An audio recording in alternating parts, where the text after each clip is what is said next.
Good evening and welcome to the Village Board meeting for the Village of Pleasantville. Today is Monday, March 12. If you are watching live on Monday, March 12, we encourage you to call in if you have comments or questions. Our call-in number is 769-1677. As always, you can watch live on Verizon or Optimum Cable TV, and you can pick us up in a live webcast at pctv76.org. Are we doing that yet, Shane? We're not there yet. Not there yet. Certainly on demand. All right. So because of PCTV's relocation at the moment, we don't have a live webcast, but within a few days you can pick up this meeting and past meetings on an on-demand webcast at pctv76.org. Our next regular meeting is 2 weeks from today, Monday, March 26 at 8 p.m. With a work session at 7. So we have several important things to say tonight. But the first important thing to say is, as you see this swelling group of people over on the left side of the table, it has grown a bit and it's about to shrink again.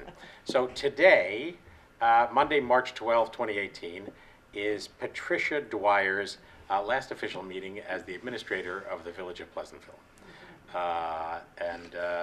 It's been a heroic run. She will leave a very big hole that has already been significantly filled by the guy to her left, Eric Morrissey, our new village administrator. We are now one meeting away from Judy Weintraub's last meeting after many, many years as our able and dedicated village clerk and as the face of Pleasantville for a whole lot of people. And also Colleen Wagner's last meeting after 6 years of service as a trustee. So big doings afoot here in the Village of Pleasantville. There will be a shindig for Patty Dwyer that folks will be invited to, and we're very, very close to confirming the date of Sunday, April 15, between 2 and 5. Wednesday morning we'll know that for sure, and folks who are interested in it will be able to sign on to have a few moments to thank Patty Dwyer for an extraordinarily long run. We'll be sending that around by email and post it in various places. So nothing to say yet, Dwyer. What do you think? Go Mets? No, nothing to say yet. Right. I'm still employed. Uh-oh, Eric, she's having second thoughts. Actually, no, I'm probably No, she's got to wait till after she's employed to say I'm everything. probably she going to wants put say. something in the Examiner, a nice little letter to the community, just something like Yeah. that. You know. Well, and I'm as working mentioned, on it. It's hard. Sunday, April 15, Yeah. date to be confirmed within a couple of days. There'll be lots more to say as lots of folks turn out to say thank you for such a job well done in such a professional but a humane and caring way. Big shoes to fill. You're not kidding. No pressure. Yeah, I'm gonna miss Patty. Yeah. We are led to believe that she won't have completely fled the state, so we know where to find her. So, and then Noreen Regan, who you see frequently now among us, has taken on an administrative role, having moved from her previous post as deputy treasurer, and delighted to have you as we make this transition, and thank you all. So, segue into saying there is a village election, although an uncontested one, on Tuesday, March 20th. We encourage everybody to vote. The candidates are me for mayor. Joe Stargiotti is running for re-election. As mentioned, Colleen decided to retire from this role, and David Benjamori, who's sitting here in the audience, is running for trustee. So that election is Tuesday, March 20, and I encourage folks to vote. This year, for the first year, we have handed over the management of the elections to the County Board of Elections. We were one of the communities that had held out on that front, but it's a free service provided by the county. It turns out that it's a bit complicated. Is it yet clear, Judy, where the polling places are? We're resolved. 13, 14, 15 at the rec center. Okay. Oh, okay, good. 20 is at the, oh my goodness. I'm American trying- Legion Hall Yes. in And 31 and Garrigan. 43 are at Lutheran Church. Okay, so in other words, folks are going to vote where they would normally vote for They're- a county, state, or national election, Except for 13, 14, and 15. except which would except usually for be the at the folks church, that would otherwise have been at the school, right? Correct. And at the Methodist Church. And at the And at Methodist the Church. Methodist Church. Is this posted on the website? So we should get it up at We should put it on our on the feed, website. too. So Yeah. We'll put it bottom on line Facebook. is, Facebook, yeah. If you always voted at the American Legion post on Garrigan, that's where you vote now. Maybe a link to the. If you always voted at the rec center, No, the rec center. the rec center was is never an new. option. If Rec you center always is never- voted at the Lutheran, Lutheran Church No, is the You'll same. go there, and if you voted at the American Legion post. I'll leave it to you. Garrigan. You described 13 it. 13 and 14 were always at the high school, and 15 was at the Lutheran Church. Methodist. I'm sorry, the Methodist Church. Those three groups are now going to be voting down at for this election, Rec down center. at the rec center. So we'll post this on the website at pleasantville-ny.gov if you have any questions.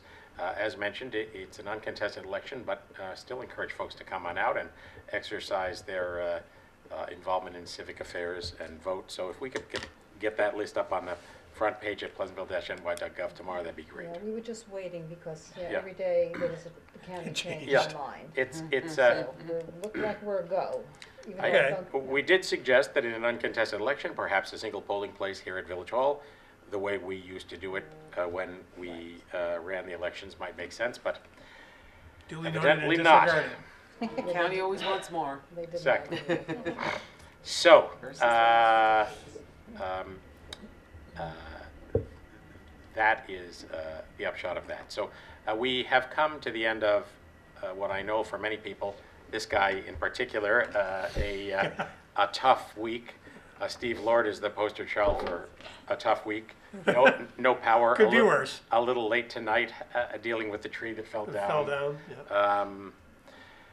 yeah. A difficult week for an awful lot of folks, and I just want to give a shout out to Pleasantvilleans who were not only patient in tough circumstances as we waited for Con Ed to get their act together, but who in so many cases helped neighbors and Absolutely. folks helping out one another and camping out in houses that had power and all of that. Certainly the story with Con Ed was extremely difficult. I totally get that it was a very, very challenging event for them, perhaps more challenging than people quite realized.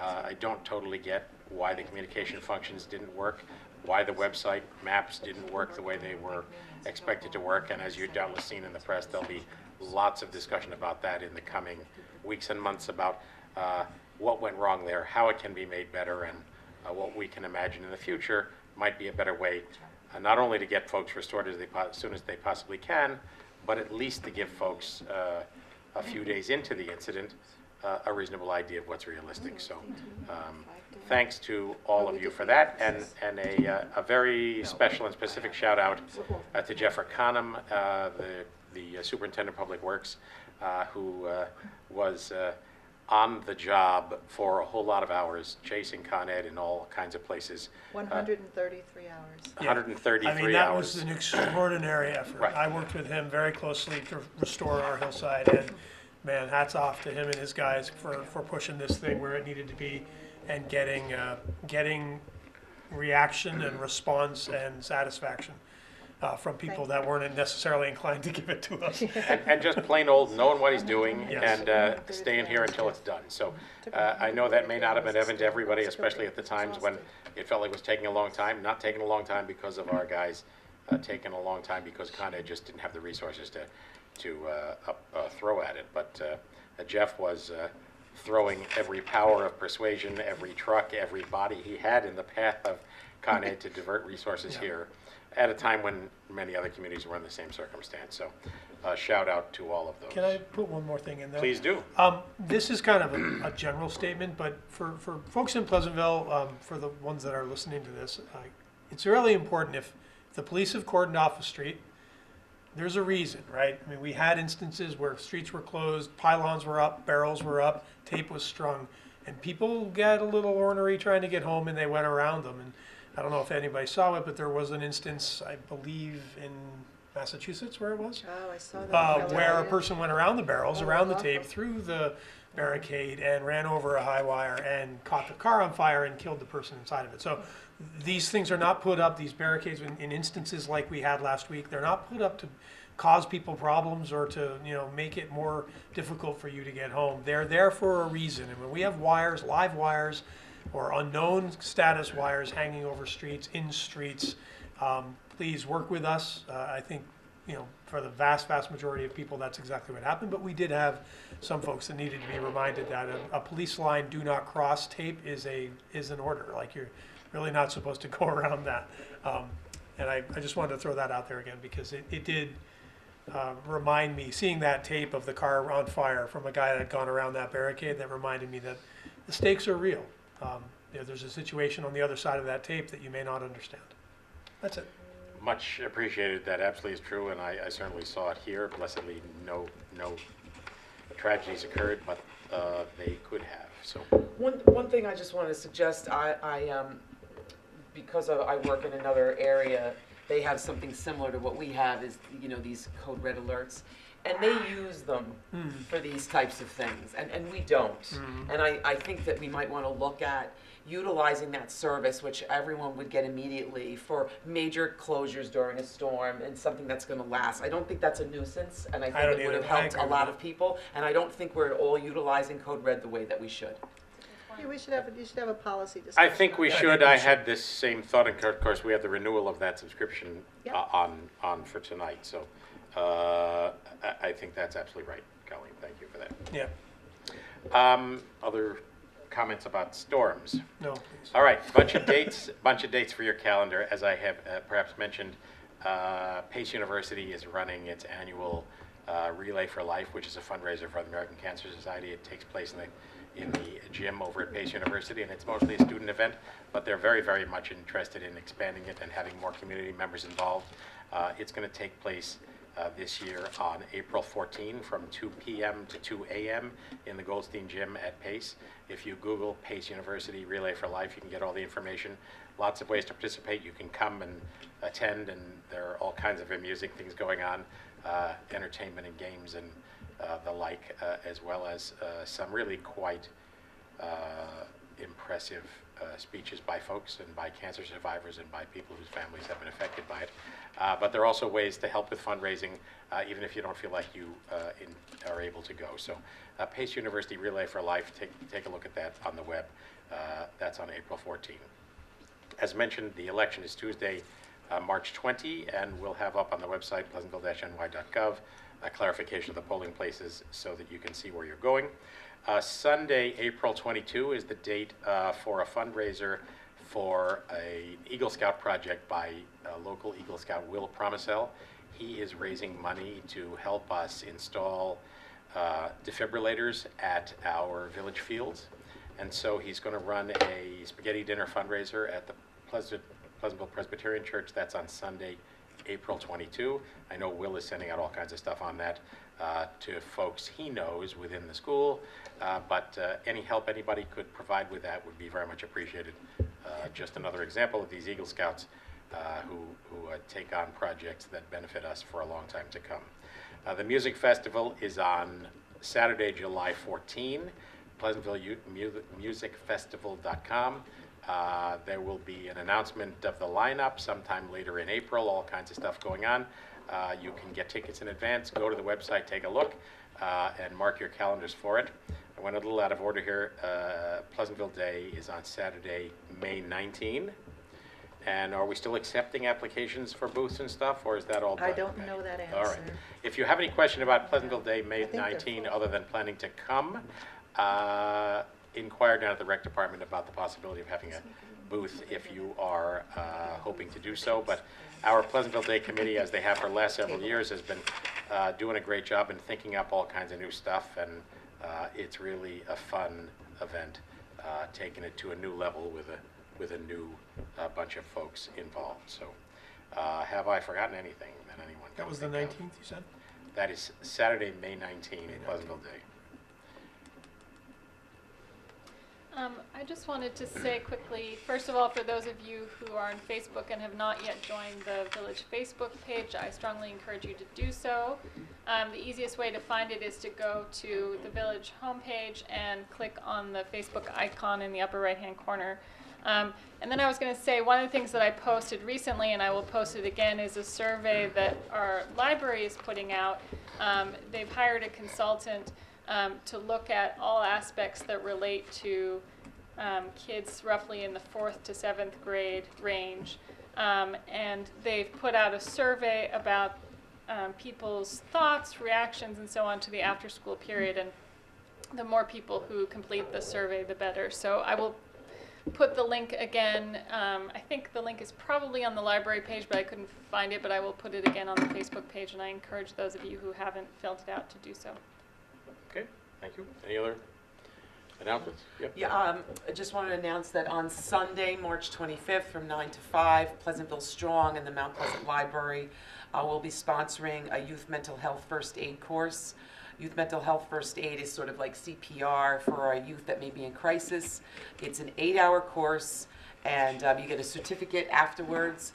And we would highly, as I said, they're underwriting it, and we would highly encourage anybody who works with children, is a parent, uncle, aunt, anything like that, to come.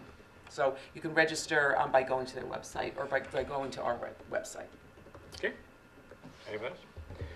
The last thing I had on my list is that last week, a week ago Monday, we had a presentation here in this meeting room by Phil Myrick, our local planner and programming consultant, and Jamie Maslin Larson, our landscape architect, as well as Jeff Cantelmo of Inside Engineering. All of that was a public presentation of the schematic designs for the new civic space at the north end of Memorial Plaza. That's the end by the flags and the war monuments, where we propose to create a new civic space, sort of part park, part plaza, part hangout space. A really interesting design that Jamie has come up with that would occupy that space from the war monuments, which are moved slightly in the proposed plan, down to the crosswalk that aligns with the ramp to the train station. So it entails some traffic rearrangements in Memorial Plaza and closing the elbow turn that brings you out of the commuter side of Memorial Plaza and up onto the bridge. That gets closed and traffic is diverted back to the roadway in front of the post office, where you turn left to go back to Bedford Road or right out to the light by Manville. So Jamie sent us a copy of her presentation, which is many megabytes, but perhaps we can post on our site in the next couple of days the relevant pages of it. Maybe I'll sift that down so that we can get it down to a reasonable download for folks. But if you're interested in seeing what that looks like, now would be the time. We had quite a few people in attendance and quite a few useful comments. That design arises out of a series of workshops we've had with community members and closely tracks what folks have been asking for. And I think, fair to say, all of us feel like this is a really exciting opportunity. The other piece of this project are streetscape improvements along Manville Road. Jeff Cantelmo, our engineer, revisited those for the public, describing his work to update plans that we've actually had for quite a long time. Those generated a little bit more difference of opinion about exactly how we should manage all of that. Part of the plan involves bumping out the sidewalks at crosswalks to reduce the width of the crossing, and the schematic plan also calls for a planted median in Manville Road, starting sort of in front of King's Crown Liquor and going up to Tompkins Avenue. So a couple of aspects of that were a source of concern for folks about turning radii, about truck access, about whether the reduction in the width of the road by the bump outs and the planted median might create traffic problems. So Jeff is looking at all of that, and we have some further work to do about it. All of this comes out of the fact that we received a grant from the state of $1.25 million, and adding to that a match from the Village of Pleasantville of $750,000 for a $2.25 million budget to undertake this. So I think all of us feel like the moons have aligned to make this happen, but happy to have comment and input on it. And if we can get those images up on the web, folks who didn't come to the workshop can see them, or they can go to an on-demand webcast. Fair to say, Shane? Yes. Is that up now? Yeah, it's airing too. It's airing right now. PCTV76.org. Maybe we could make a couple of hard copies too and leave them down at the rec center. think They're that's doing a a lot nice of idea. registrations Okay. right now. Yeah, that's a good A lot idea. of families Great going. idea. Just put them at the desk.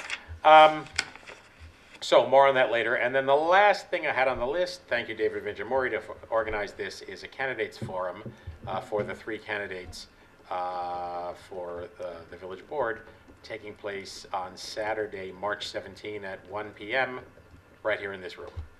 So as I mentioned, the race is uncontested, but it's an opportunity for folks to come and meet the 3 of us who are on the ballot. and ask questions and make inquiries and have a freewheeling conversation. So David Vinjamori, the newest candidate, organized this, and very much appreciated. So, all right. I can't think of anything else to announce. On our agenda tonight, we originally had a presentation by the folks from Sunrise Senior Living to recap the proposal they now have on the table for a somewhat smaller project on the wooded site right next to the Methodist Church. They came, as you may recall, last fall with a proposal that was similar in lots of respects to the original benchmark proposal, a mixed-use senior assisted living project that included some memory care. When the majority of the board expressed opposition to that idea, they went back to the drawing board and came back right at the end of the year with a new proposal that was smaller, 1 story lower, and incorporated 40 senior assisted living units. So what we suggested last meeting is to have Sunrise or their representative present that once more in a televised session. Up until now, they've presented that schematic in a work session so that folks in the community would have a chance to see it, and then 2 or 4 weeks later have the board members comment and respond to what they thought about it, the issue being whether the board would accept the proposal and go through the process of reviewing the request for a zoning change to make that happen. So Sunrise elected not to come tonight.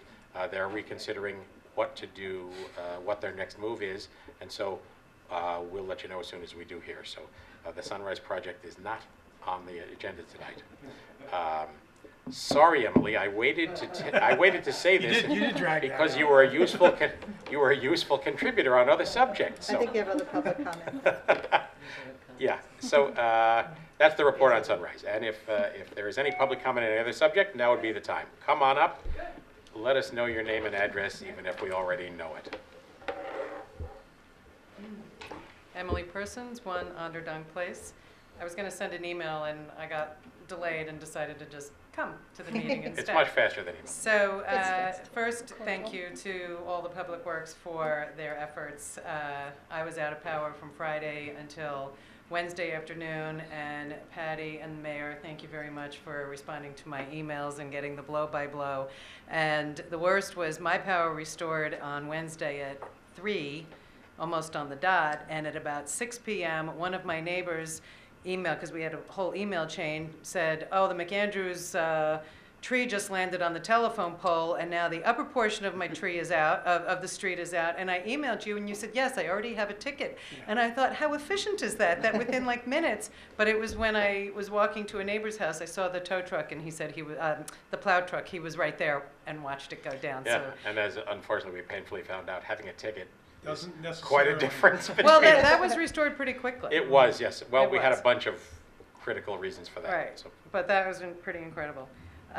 So I was going to comment about last week's, about the Memorial Plaza. Please do.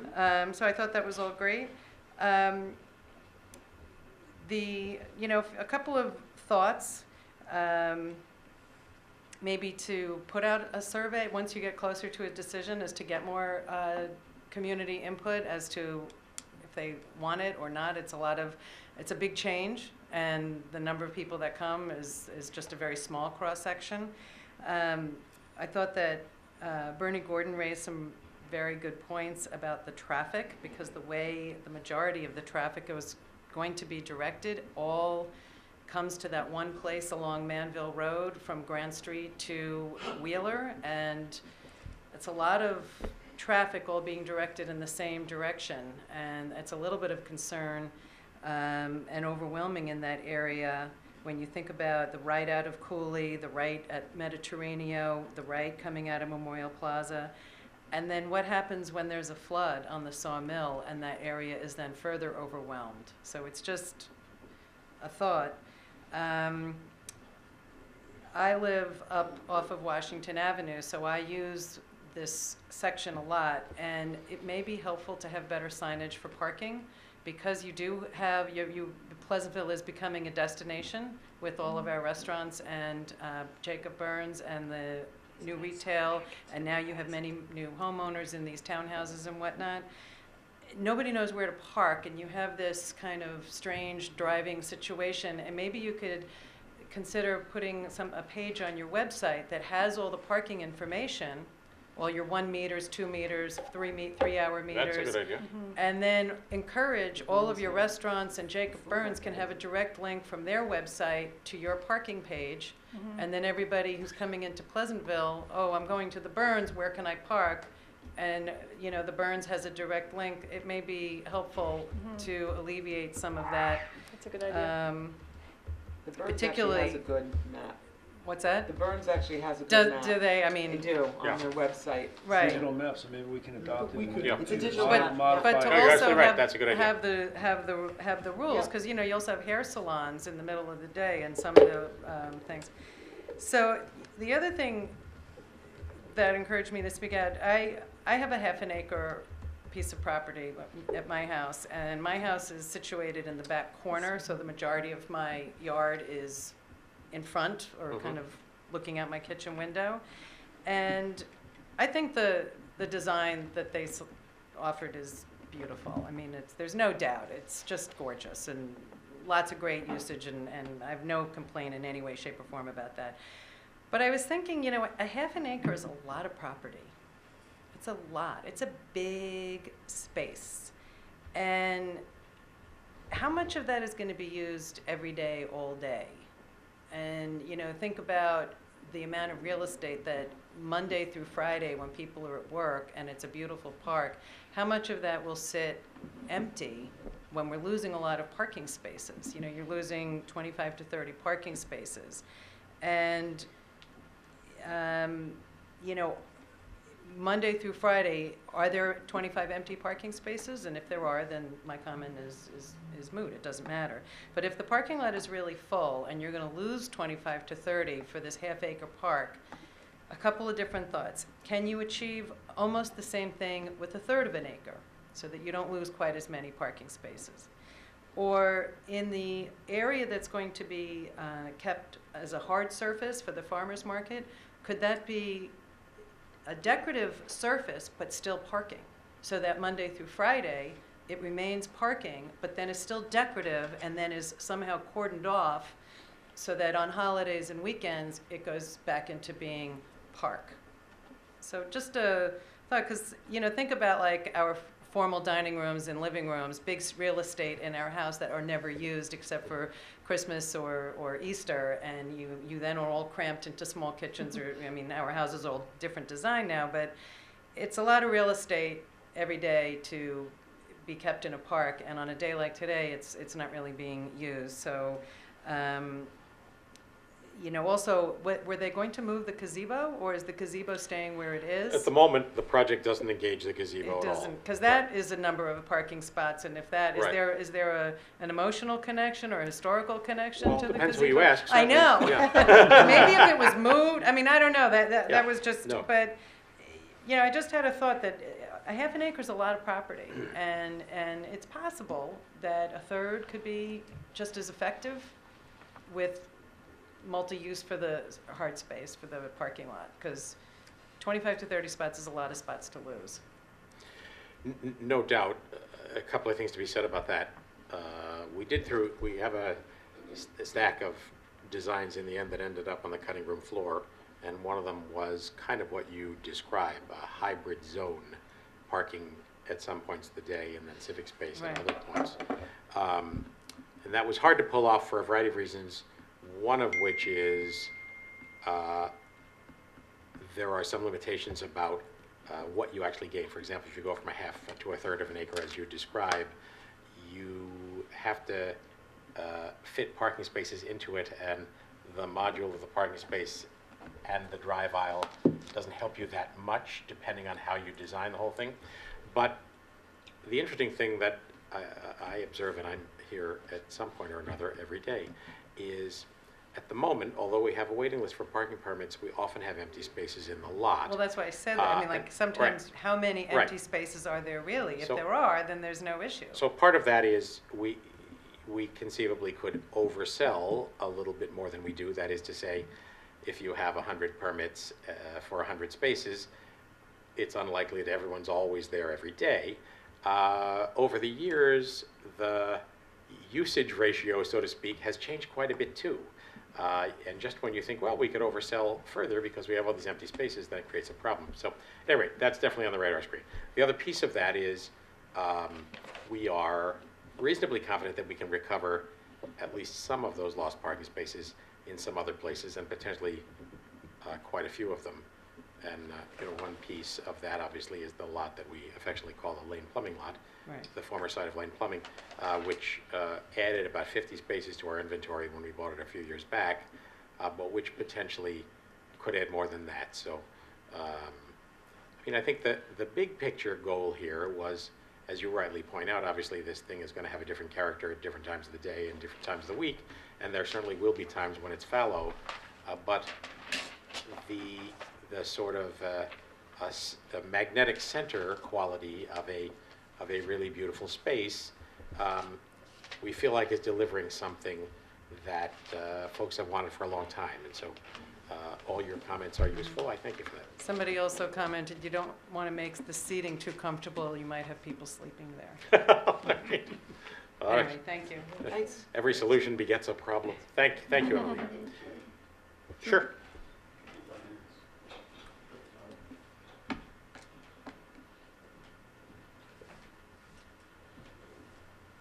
Good evening, all.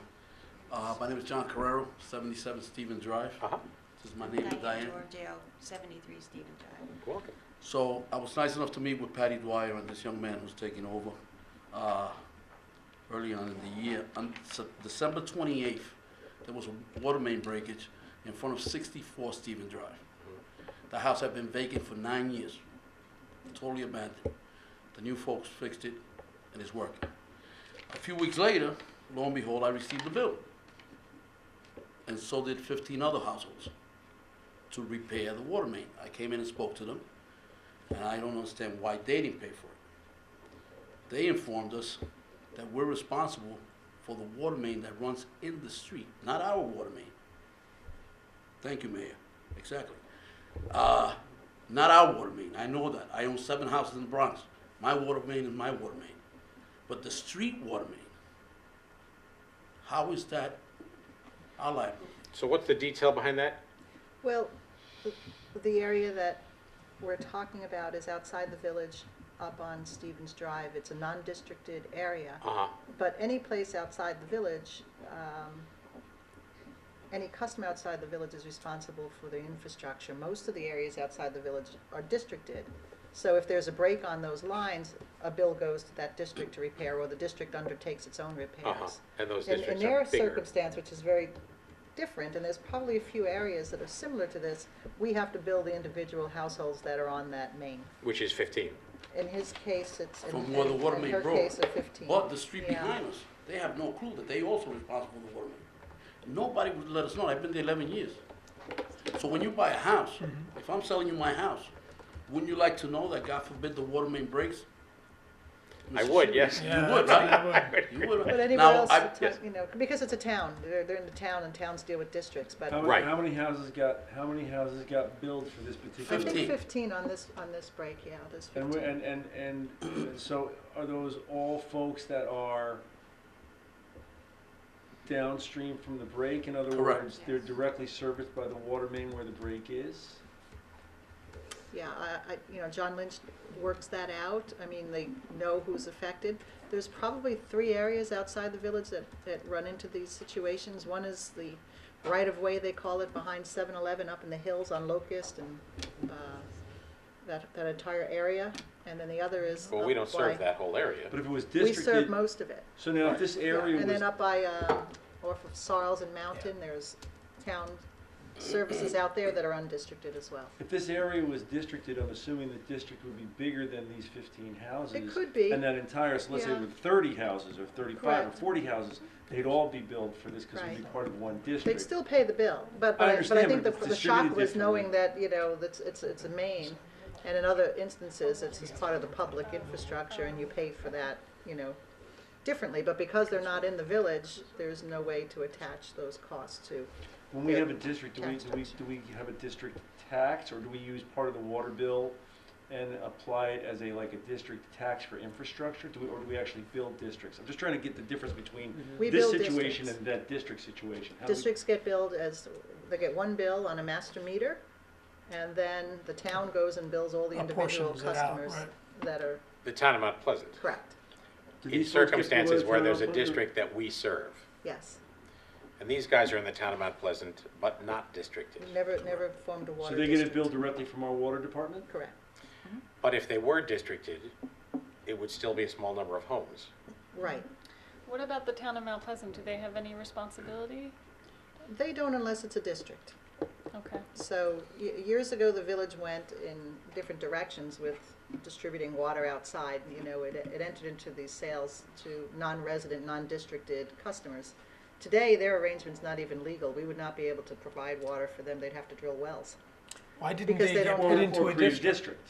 Or create a district if the DEP lets them. This So is New that's York where that City's. comes from? They're undistricted until the DEP comes along and says, Yeah. you All right, can be a hold on, back district? up. So you're saying it wouldn't be legal today because it's not districted? It Correct. would have had to be districted in order to be legal.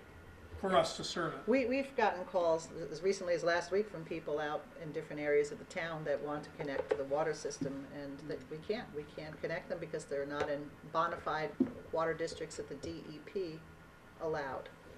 It's all about the quantity of water and where it goes, so it could be measured properly, and, Should we repair that water main? yes. Did we evaluate the cost of that repair? In In respect other words, to we're billing these folks, we build them based on something, based on a number. We bring in an outside service to do it when it's outside the village.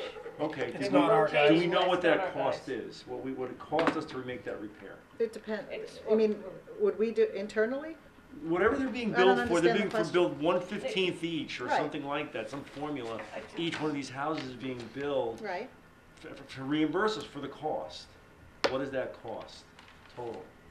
You may not know it as you sit here, but I'm Maureen asking, do you probably know? did. No, Yeah. I just have to remote into Munis, and if I can find the bill, I'll Do you know let what you your know. bill but was? Yeah, it's the totally- total bill is $4,735.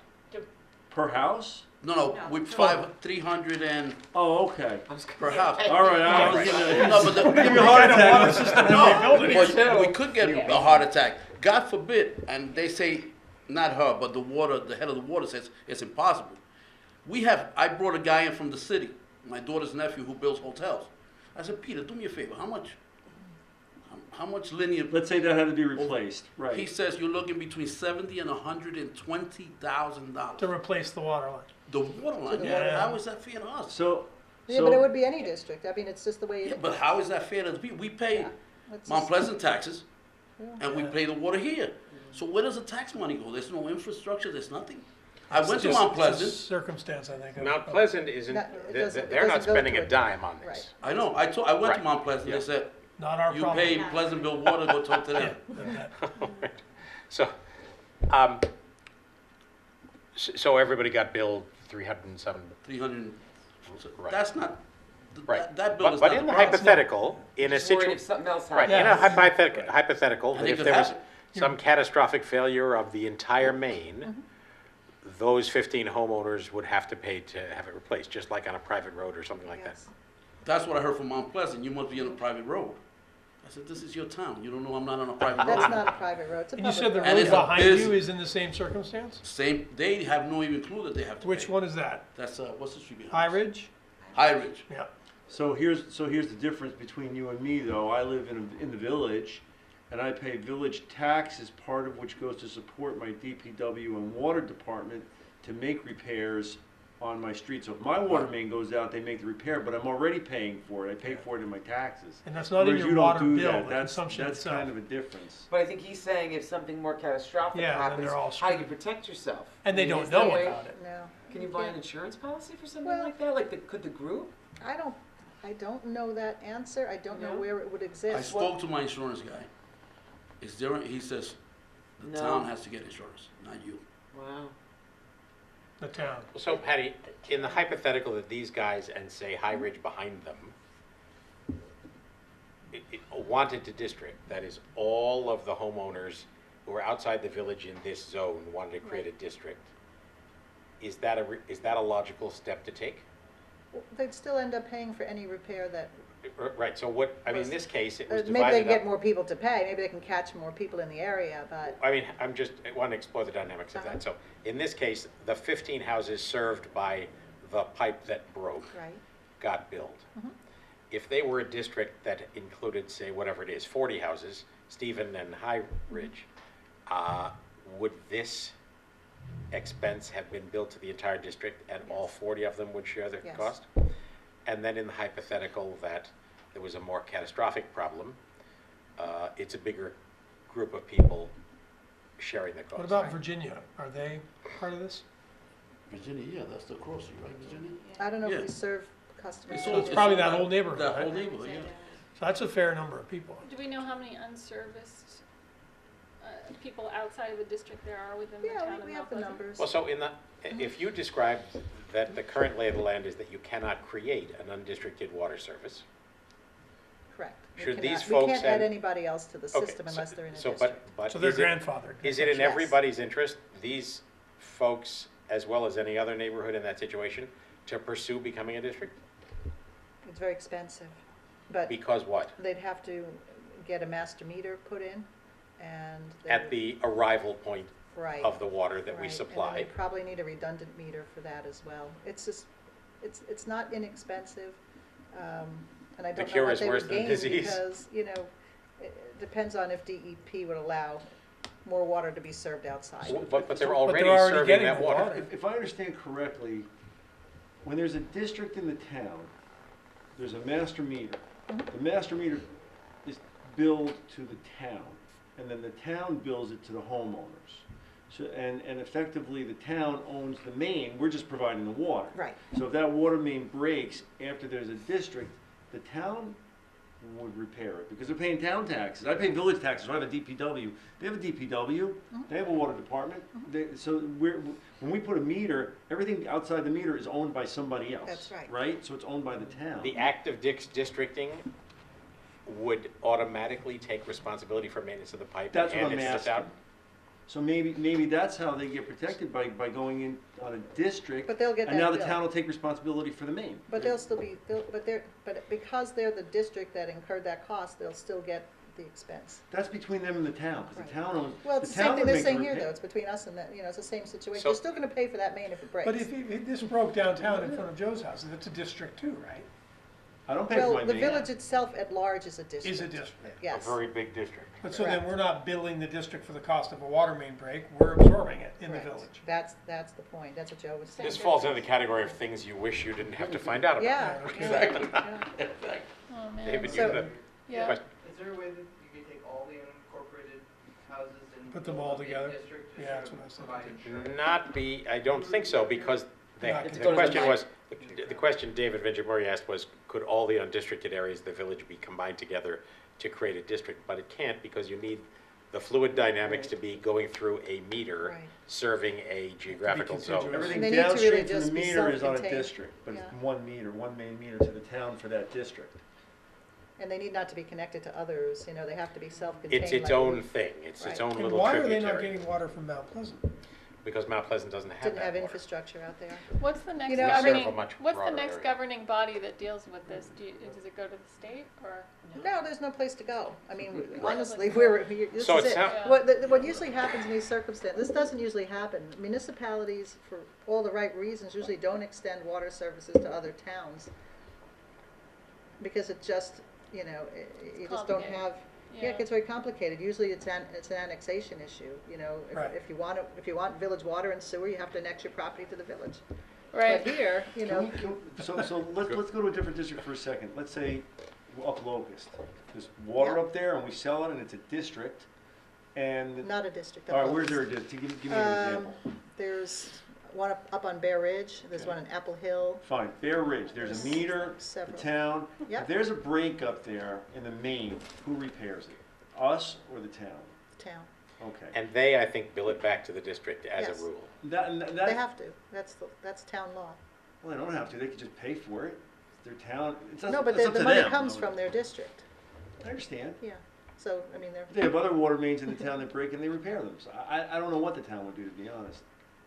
Okay, I was just wondering about, I was gonna ask Mr. Stargiotti, what's your average water bill in the village? You're in the village.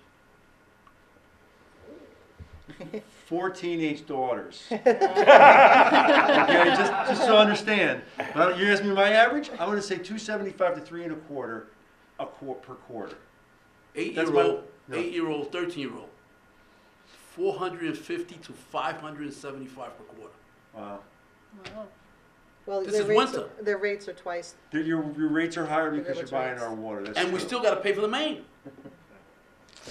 It's crazy, no? It's not yeah. You want to be annexed? And they're, yeah, Yeah.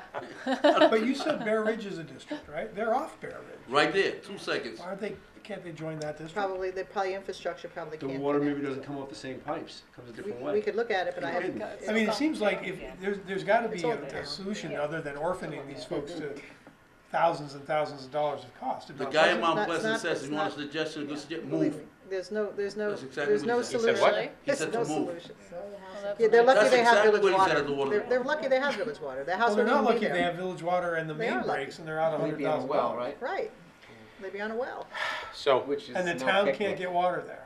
I And the don't town know, has no I obligation to couldn't get tell you water why there. they did. I mean, you know, these are some of the most difficult situations I've dealt with working here over the years, telling people I can't help them because of the way this has been And when there's, jerry-rigged over the years. yeah, and the town has no obligation to get water service to them.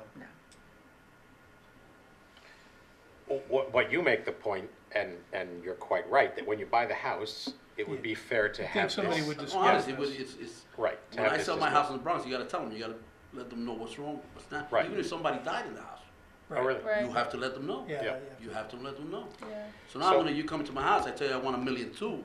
Yeah. By the way, if the water main breaks, Especially You're something screwed. you like might have that. $20,000-$30,000 bill in your mail. Yeah. I think we're just looking for some kind of answers So or where just- we're going. And they said they're in the amendments, some amendments, or where are they Amendments written? to your deed or something, you mean? No, the town of Mount Pleasant, the guy says there's nothing written. It's public water main. Is it in code, all of this? Yeah, It's included in but- the town code, or what is it, kinda like not No. addressed? no, they have public water off of public main, and they're responsible for, you know, any repairs to that. Because it's outside the village. Yeah, I mean, I just, I'm That's the surprised it's a answer. surprise, to tell you the truth, you Yeah. know? I mean, 'cause Right. It's not much, Sure. Sure. not much use it to be on a public main if you have to pay for it yourself. So if something happens like this in an unincorporated district, whether it's water or anything else, and essentially the issue is they're having to take a long-term cost and finance it in the short term, would it be possible to offer them annexation as essentially a way of, over the long term, that would be beneficial to us, but in the short term, it would be a way of them not having to Absolutely. have an immediate I mean, it's bill. possible, but There's some dynamic by and there. large, communities that would potentially lose the tax rateable don't want to see that annexation happen. it's easier when you have the same school district and when you Right. have other districts aligned, but one municipality would always welcome the new property, the other one would object to it, and then it would end up being, you know, usually something a court would decide. So, we need to see I'm how afraid the far grim along. report is that We're screwed. we can't help you. Is there any way someone to send all these homeowners a letter stating that water main belongs to them? It doesn't belong to you, you have to, you're Doesn't responsible belong for to the us, but repair. if it's We're a responsible. $90,000 bill, it's our problem. These homeowners don't know. I think it would be helpful if we can figure out who falls into this category and let them know. Yeah. That seems only fair. Can I ask a question? Yeah, So, sure. so here's the map of Pleasantville, right? There's the town boundary. We specifically go around your street. That's in the village. That Well- red square is in the village. Right, what that is, that's going up the hill to our water tanks. That's why we have that weird little leg. That's the water, it's the water, So- you're right, it's the water main so going if- up to the, That's to the crazy. tanks. Well, So- no, that was because the village needed a high place for its water tanks. I don't know what negotiation produced that, but we own that one lot and the narrow strip of land that allows the water main to come down the hill. So is it safe to say that none of these areas are, or reverse it, all of these areas are in the same boat they are? No, there are some that are districted. Eric just asked me for a district map. We'll Yeah. send the All board a right, district so how map. about this? Certainly, I don't know if And you maybe guys you can see get what into I'm another looking at, district. but I don't this know. right, I red tape sympathize with is your the problem. village. We'll get the district maps for sure. Yeah. Patty and Eric Marcy have your info. We do. It seems like And, together. I mean, at least we ought to be able to provide the information context for folks to know they are outside a water district and confront this Right. risk. We could do that. That's, yeah, Yeah. we should do that. And then you guys can investigate whether becoming a water district is a realistic option or not. Okay. So, sorry you're in this Well, thanks circumstance. for bringing it to us, though. I had no idea that was Right. an issue. Can we just We met with her, she was nice enough. Yeah, Can we just find out, or I'm actually gonna ask Eric, because it's you're all, gonna do it. it's all his. Can you just find out from the town on a situation like that in a district that we provide the water to, but it's a district, if there's a water main break, how do they handle that repair? Do they bill it back? Do they just make the repair? Does districting help these folks in that regard? I don't know if it would or wouldn't. All served by that master meter. Thank you all. You're welcome. Thank you. Sorry you're in this situation. Thank you so much. Nice to see you. Good luck. Thank you very much. Yeah, you, good luck, man. Hearing that aloud. You'll be fine. Any other public comment on any other subject? Our call-in number is 769-1677. All right. Let's go to the resolutions. Nicole, number 30. Okay, resolved that the No pre-check water. register No. dated March 12th, 2018 is hereby approved as listed below. From the general fund, $173,453.40. Water fund, $9,176.02. Capital fund, $1,116.35. Refuse fund, $2,051.25 for a total of $185,797.02. Is there a second? Second. Comments or questions about the check register? Nice to see a smaller number this time than last time. All in favor? Aye. Motion Aye. approved. 31, Steve. Whereas sealed bids were advertised in the official village newspaper and received on February 28th, 2018 for a 2-year bid for sidewalk and curb improvements. And whereas bids were received as per the following and reviewed by the Superintendent of Public Works as follows. From Contech, $67,725. From Palladino Concrete, $75,637.50. From Acosella, I guess, I'll try. Construction, $97,675. And from Consorti, $118,750. Now therefore be it resolved that the Board of Trustees, based upon the recommendation of the Superintendent of Public Works, hereby awards the bid to Contech, Yorktown Heights, New York, in the amount of $67,725. Is there a second? Second. So this is a bid for bulk square footage of sidewalk to be spent over time? Well, as Or is it projects speci- arise. Right. So, I mean, we're not bidding a specific project here, we're just. no. Right. So how do we get a But we are number? looking at Edgewood. So how do we, Right. how do we establish these numbers? Well, you can see in the backup It's Yeah. by the unit a price square based foot on the or quantity linear of. foot of curbing. Like Okay, 6 so we bid out inches. a Right. X square feet, we don't know exactly where they're gonna be. Right. Linear feet, Right. okay. It's like 25 All right. asphalt replacements and stuff. And we have a memo from Jeff Econom supporting this and have used Contact in the past, so. We've had almost all of these people in the past, all Right. very good. All right, comments or questions? All in favor? Aye. Aye, Aye. motion approved. Colleen, 32. Resolved that the Board of Trustees hereby approves the appointment of Frank Locascio as a part-time bus driver for the Clinton Street Senior March 12, 2018, at a salary of $16. Is there a second? Second. Second. Great to have Frank there. That adds a little extra resource. All in favor? Aye. Aye, motion approved. 1 on 33, Joe. Resolved that the Board of Trustees hereby approves the request from Pace University's cinematography class to film in Pleasantville on March 27 and April 3rd from 6 p.m. to 10 p.m. Said approval is subject to review of the locations and approval by the police chief and the submittal of insurance certificates naming the village as an additional insured, and further resolved that said fees have been waived except for those fees that may be incurred for police services as deemed necessary by the police chief. Is there a second? Second. sounds rather modest and relatively unlikely to generate any need for police services, fair to say? We don't think it would. Right. I noticed one of the sites is the Black Cow, and the manager and owner have already granted permission for that, so I don't know whether that's an incentive to be there that day or not. All in favor? Aye. Aye. Motion approved. Nicole. 34. Resolved that the Board of Trustees hereby approves the following budget amendments. Budget transfers from the general fund, an amount of $2,219 from contingent A to admin dues and subscriptions. These will all be contingent A unless I say otherwise. So $7,311 to Village Hall repairs and maintenance, $6,770 to Village Hall outside services, and $1,712 to metered parking maintenance contract.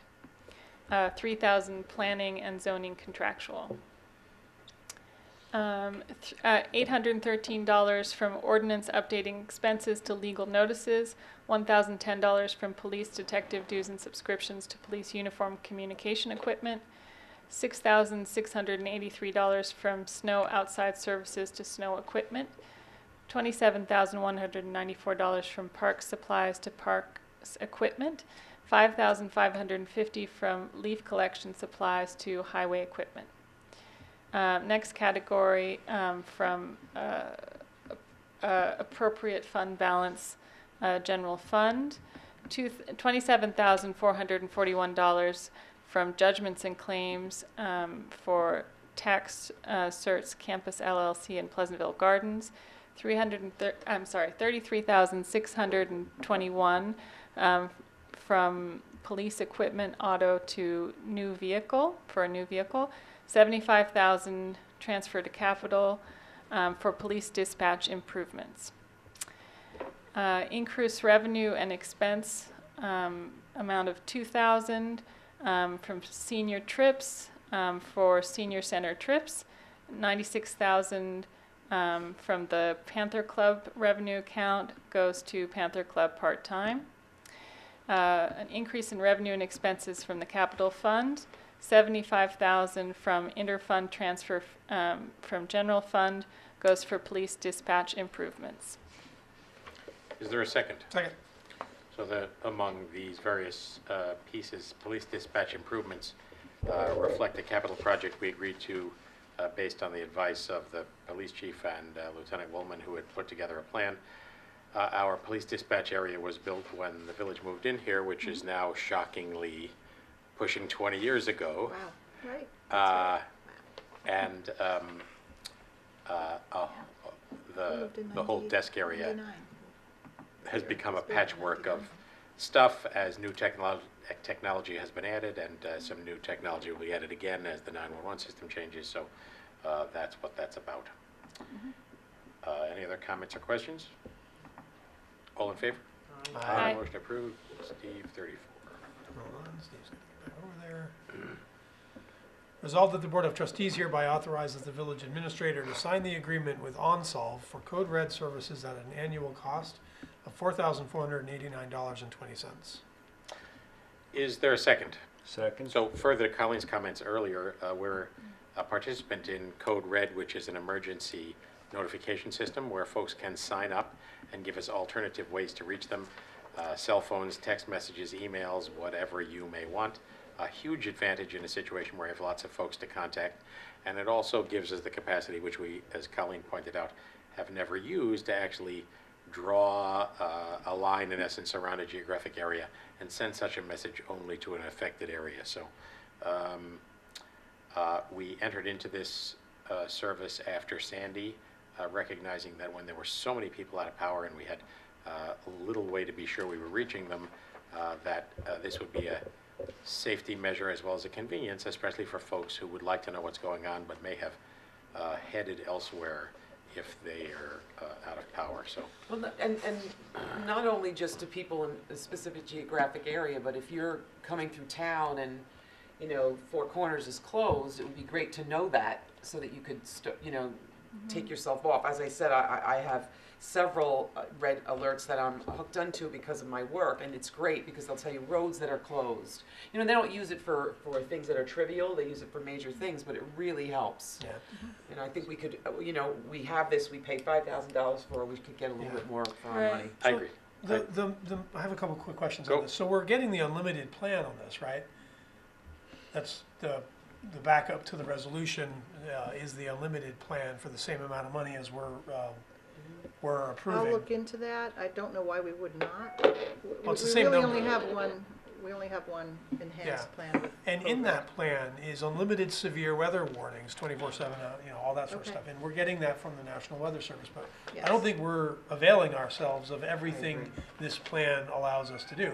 Obviously, we'll throttle it as much as we want to do this stuff, but I think there's a lot more we could be using. And then we also had some traffic a little while ago about other opportunities or other vendors that are providing this kind Right. of thing. Whatever happened to that? Yeah. Well, there's still, the jury's still out. Okay. There's a lot of research being culled through right now. Noreen had an opportunity to meet with the chief. Maybe you want to report on. Because I know there's cloud-based services now that are, Yes, and Chief Gretzner and I looked into it, and the goal that we have, and with all these software platforms right now, is you have to opt in. So I'm sure you mentioned that you have several. I do it for my entire commute here, so that, once again, I'm aware, but you have to opt in. The next push is the WE system, which is the wireless emergency alert, where basically the system piggybacks to the carriers Right. and it pushes out. The So cell even phones. if you're not enrolled, but you're in the affected area, it goes to your mobile that's the device. same system that FEMA uses for Yep. the So- They use severe it actually weather. down in New Jersey in the shores. Yeah. They already use that. So if something comes up, we go down to They the push Jersey it shore, to themselves. you get something if anything's happening down there. But that's a already- layer that you build upon your initial platform. So it's called the iPause, and So it's that would- FEMA based. iPause, right. So Code Red is an iPause compatible system, but you have to apply to FEMA Right. to get the certification. So we would Well, need the- this regardless. What we're talking about We're with asking iPause. for one more year, because Okay. talking to the county, they are looking at providing a shared services on this level. Okay. So should we're be great. hoping That that, would be we great. can't Even drop better, Code Red we're right now all because we don't so have an close to each other. alternative, but our goal is within the year to piggyback on that, Alright. because we get reverse 911 and we'll have iPause And we'll get compatible. iPause. Okay, very good. Thank you. Thank you. All right, that's great, appreciate that. Which is another opportunity to say, get yourself to pleasantville-ny.gov, left-hand column, news and announcements brings you to the page where you can sign up for Code Red and sign up for notifications, news, agendas, minutes, and other information. We were posting that on a daily basis during this storm process, and it was a good opportunity for me to comment to people that they should sign up, and a bunch of people did, but it is really worth it for absolutely everybody in the community to sign up.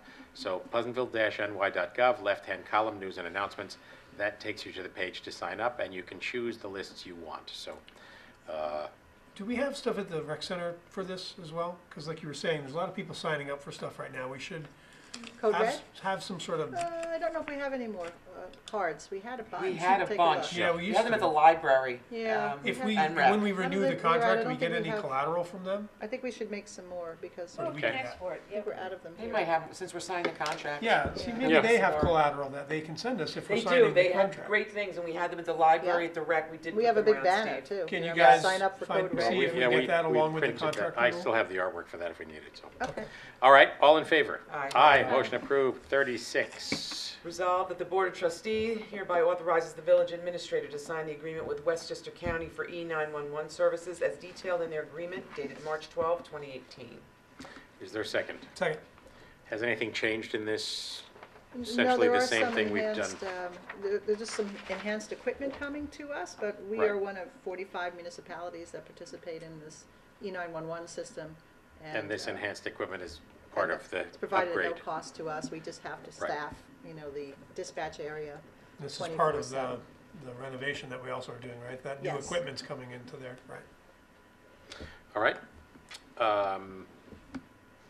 Any further questions? All in favor? Aye. Motion approved. Joe, 37. 37. Resolved that the Board of Trustees hereby authorizes the village clerk to notice a public hearing for Monday, March 26, 2018, 8 p.m.